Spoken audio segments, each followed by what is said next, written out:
Good morning. Our lesson is all about finding the percentage.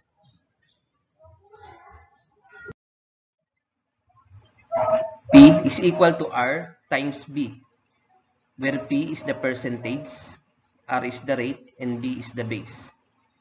Note that before applying the formula, rate must be converted to decimal form first. So, para daw makuha yung percentage, multiply natin yung rate sa base.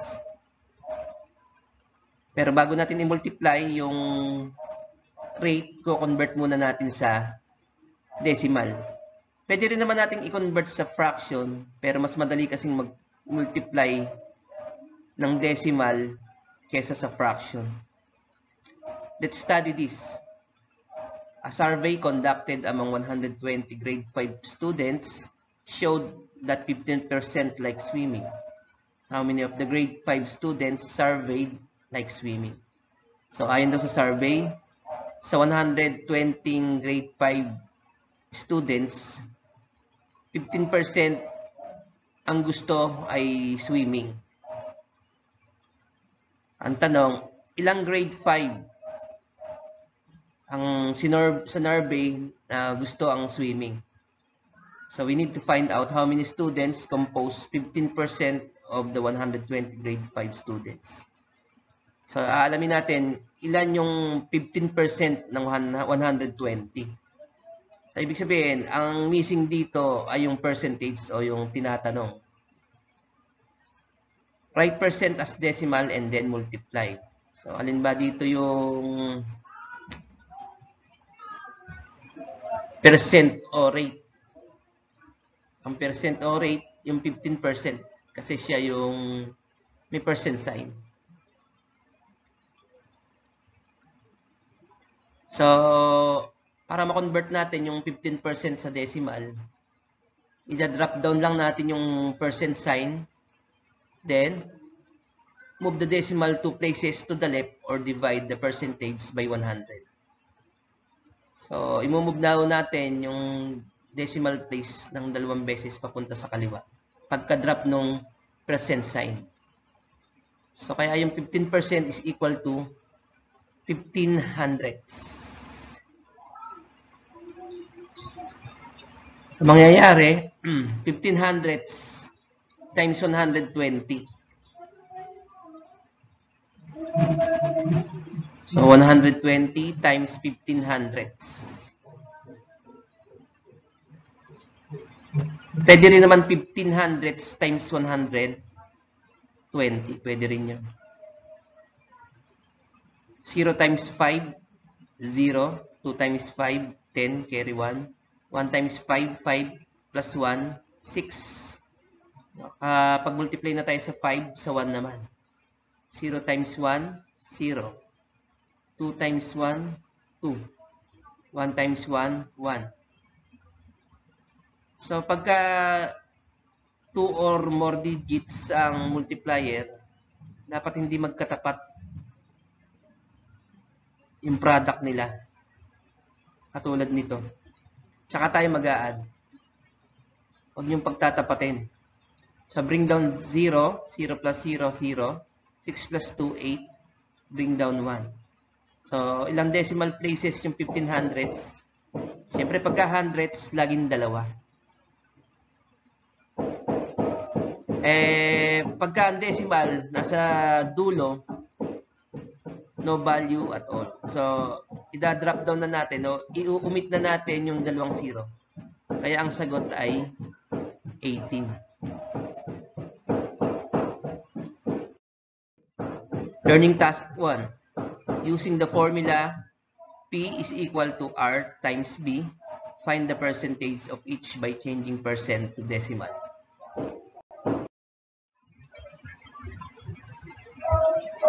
Number 1, 12% of 40. Ang hinahanap dito ay yung percentage. Ibig sabihin, i-multiply natin yung rate sa base. Before that, we must change rate to decimal. So, yung 12%. So, ang 12% sa decimal ay 12 hundredths. Tandaan lang natin na pag kinonvert natin yung percent o rate, laging hundredths o 2 decimal places. Then times 40. So, what is the answer? So, pwede natin i-shortcut. Bring down natin yung 0. Tsaka natin i-multiply yung 12 sa 4. So, ginagawa lang natin yon pagka ang 0 nasa dulo. Hindi natin pwedeng gawin yon pag wala sa dulo yung 0. Bring down 0 kasi may isang 0 yung 40. 2 times 4, 8. 1 times 4, 4. Ilang decimal places yung 12 hundredths? Siyempre, laging dalawa. Kaya 4 and 80 hundredths. Or 4 and 8 tenths. Pwede nating i-omit yung 0 dahil nasa dulo ng decimal. So, the same lang yon. 4 and 80 hundredths or 4 and 8 tenths. Number 2, 11% of 90. So, pag kinonvert natin yung 11%, 11 hundredths. Tandaan lang natin, laging hundredths yung rate o percent. Times 90, what is the answer?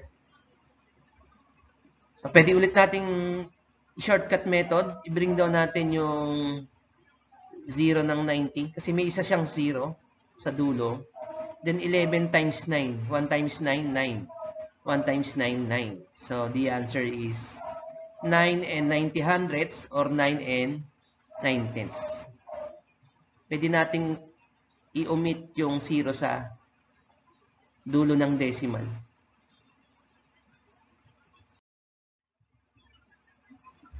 Learning task 1, letter B. Analyze and solve the problem. Aling Vicky owned a mango stand. She was able to sell 85% of her 85 kilos of mangoes. How many kilos of mangoes were sold? So, meron daw mango stand si Aling Vicky. So, nakapag-sell siya ng 85% ng kanyang 85 kilos ng mangga. Ang tanong, ilang kilo daw ang nabenta? So, again, ang missing element dito ay percentage. So, let us follow the steps in solving word problem. What is as in the problem? So, ano daw yung hinahanap sa problem? So, the number of kilos of mangoes sold. So, pagka tinanong yung what is as in the problem, dun lang din na naman natin kinukuha sa tanong sa dulo.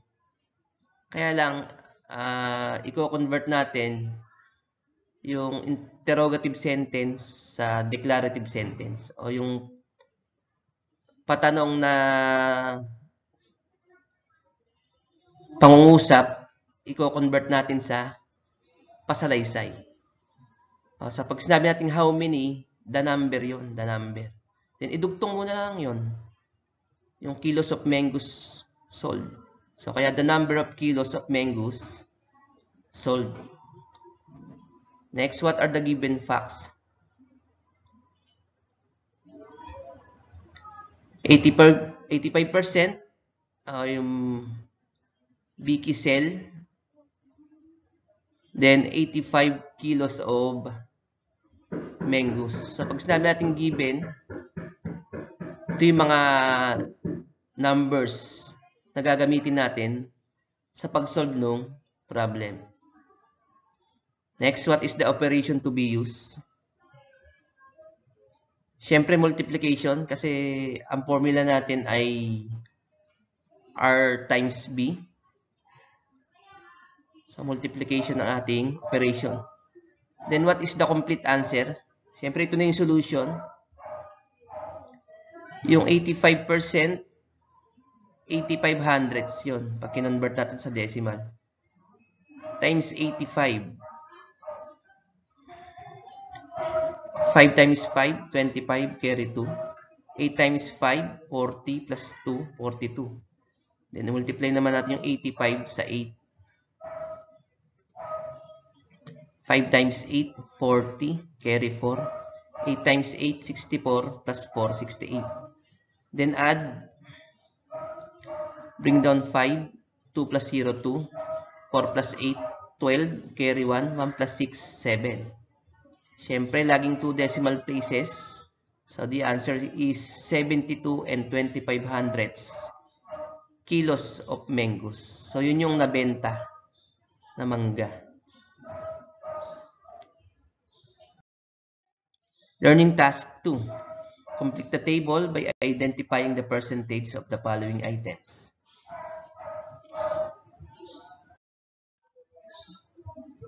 Sa given ng rate tsaka base, i-identify natin ano yung percentage.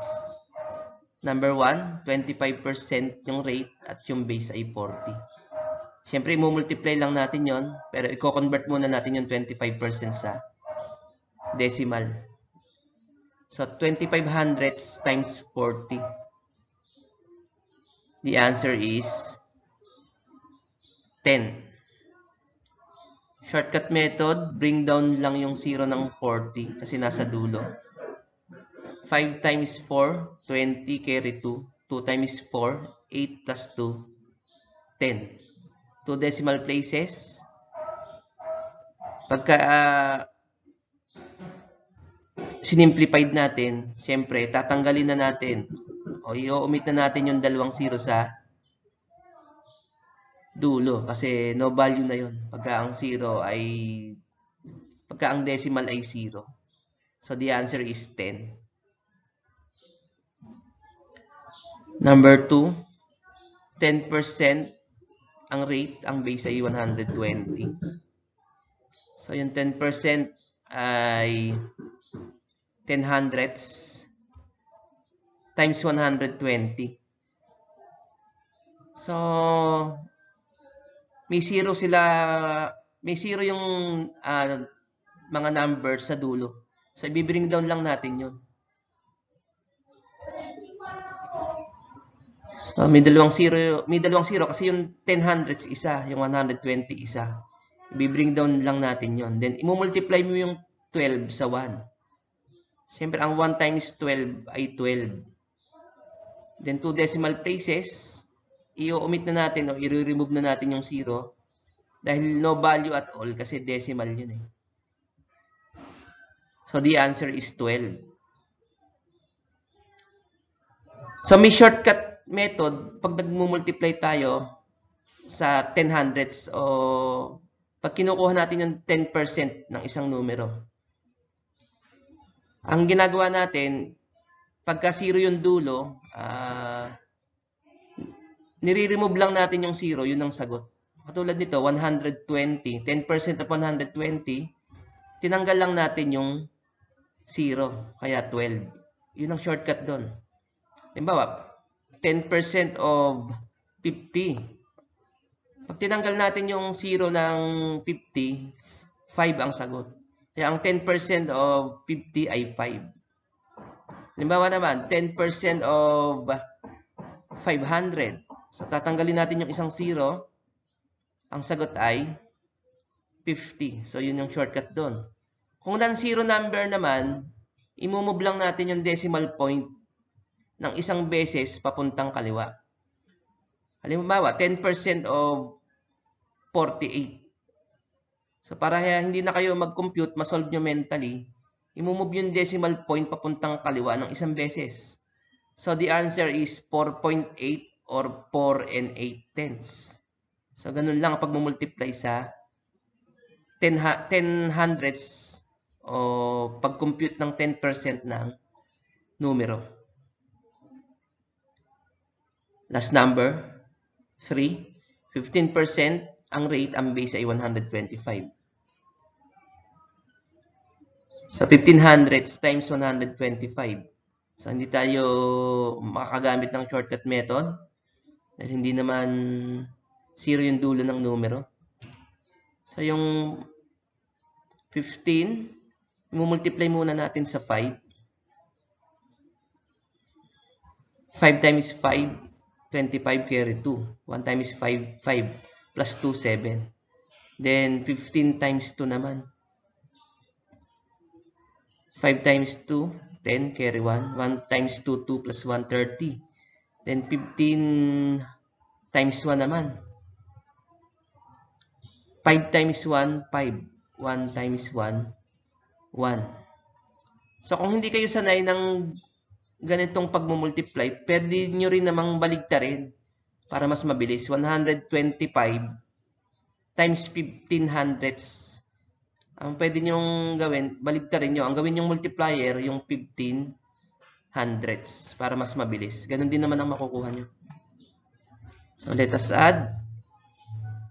Bring down 5. 7 plus 0, 7. 3 plus 5, 8. Bring down 1. Then 2 decimal places lang naman palagi ang ating product. So the answer is 18 and 75 hundredths.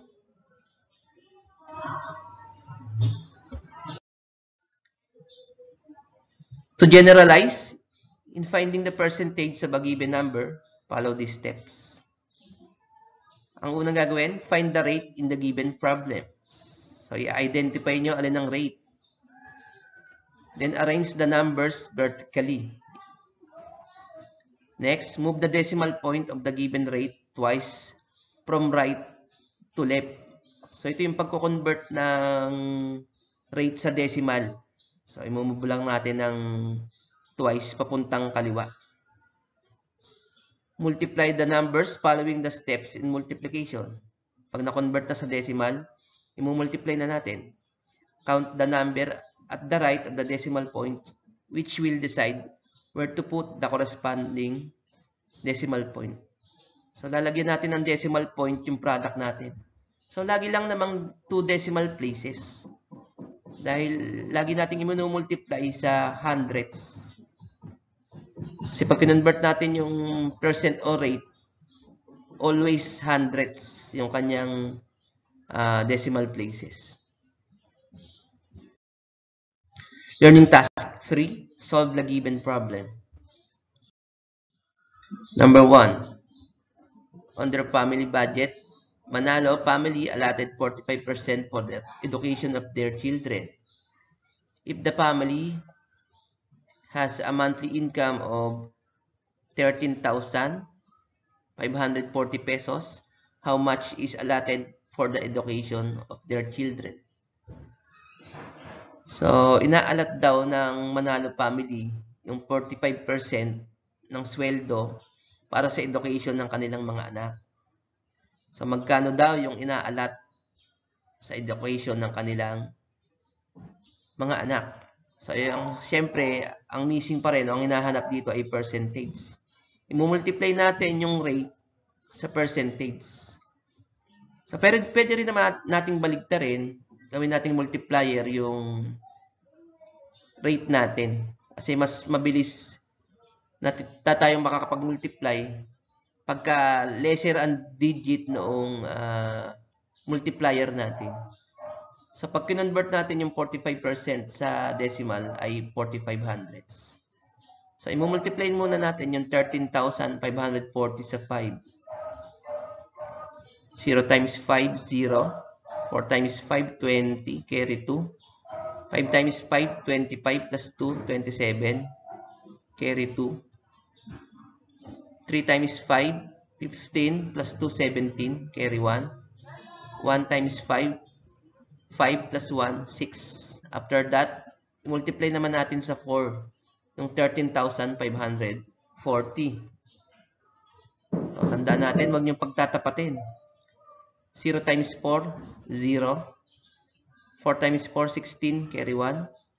5 times 4, 20. Plus 1, 21. Carry 2.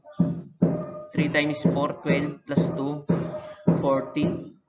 Carry 1. 1 times 4, 4 plus 1, 5. Then add. Bring down 0. 0 plus 0, 0. 7 plus 6, 13. Carry 1. 1 plus 7 plus 1 is 9. 6 plus 4, 10. Carry 1. 1 plus 5, 6. So, the answer is 6,093 pesos. So, ito yung nilalaan ng Manalo family sa education ng kanilang mga anak. Number 2, a regular fare of 11 pesos is implemented in the public jeepney. Students are given a 20% discount. How much is the discount? So alam naman natin dito sa Pilipinas na ang estudyante laging may discount na 20% sa pamasahe. So kung regular fare daw ay 11 pesos,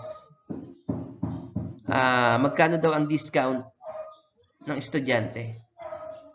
So syempre alamin natin yung 20% ng 11 pesos. So hinahanap pa rin dito yung percentage. So 20% times 11. So convert muna natin yung 20% sa decimal, 20 hundredths. Then times 11. So shortcut method, syempre may isang zero yung 20 hundredths. Bring down na lang natin. Then 2 times 11, 22. Then 2 decimal places yung ating decimal. So ang discount ng estudyante ay 2 pesos and 20 centavos. Thank you. Don't forget to like and subscribe. I-hit nyo na rin ang notification bell para updated kayo sa mga gagawin kong math tutorial. Hanggang dito na lang. Bye for now and God bless po. Salamat.